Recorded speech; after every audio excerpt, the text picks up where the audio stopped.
Is it because I didn't know who Edith Wharton is? No, I would never in my whole life not like someone for not knowing who Edith Wharton was. It's just me. It's entirely me. Well, if you leave now, maybe you can catch the game before it ends. That's not... Please don't think that way. Last night even, I called the museum. I called MoMA because I thought that's something I never do. I live in New York. I should go to the museum. I should learn about art, but they said it was a $500 plate dinner, so I think I was just feeling really lonely. I'm sorry, but I have to go. No, I'm sorry. I shouldn't lay all this on you. That's okay. Take care of yourself, okay? It was really nice to meet you. You know, I mean it. Even if things don't work out, it was really nice to meet you. You too. I mean, for me to meet you. Bye, Tony. Hi, I'm Cody Estel, and I'm the director of Boy Gets Girl by Rebecca Gelman. Boy Gets Girl is a story about this woman, Teresa, who goes out on a blind date that her friend has set up. And that blind date ends up turning her life upside down. It goes from seemingly benign to horribly, horribly wrong in the span of several weeks. Teresa says she doesn't want to see him again, and then he shows up at her office and starts talking to her about how he really wants to work things out, but she doesn't want to have any of that. And then kind of as the play goes on, he really latches on to Teresa and really kind of becomes obsessed with her.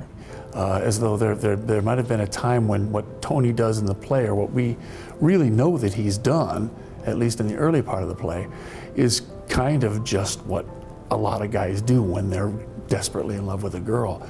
Of course, the interesting part of the play, spoiler alert, is that Tony takes it a great deal further. Have you seen him following you? No, but I lied and said I had been at work, and he said, "Oh, really?" All sarcastic, like he wanted me to know that he knew I was lying. Where had you been? It doesn't matter. But you were lying. I don't have to tell him anything. I'm not saying you do, but you're not the world's best liar. He probably picked up on that, which is why he was being sarcastic, not because he was following you.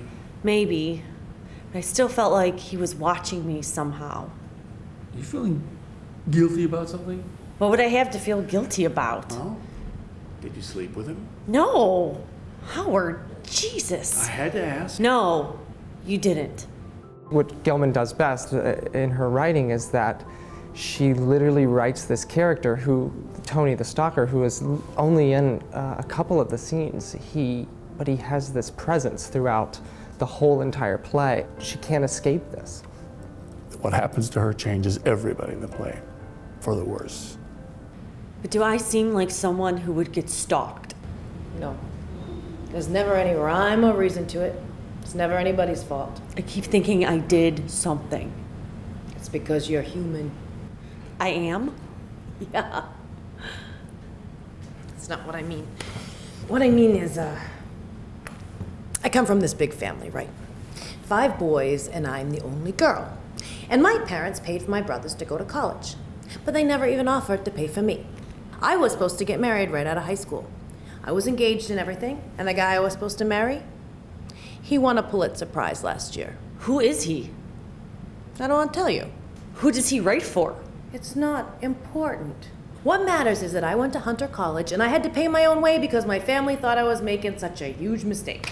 Does he write for the Times? It doesn't matter. My point is that I had to work my way through school. But why? Why didn't I demand that my parents pay for me? They paid for my brothers, right? Why didn't I demand that they pay for me? I don't know. Because it never occurred to me. Because the system of my family and the system of the world around my family never laid that option out for me. So I never thought of it. I don't understand the connection. Just that sometimes we can't always tell how much is us and how much is the world around us. If that makes any sense. And by the end of the play, she really realizes how vulnerable she is. She examines the way she's been living and realizes it's probably not the best way. I think for me what is important for the audience when they leave is to feel like oh my goodness, that could have been me, or I need to be aware of how much I let the world around me know at any given moment, because in an instance, your world can be changed overnight and completely unexpected.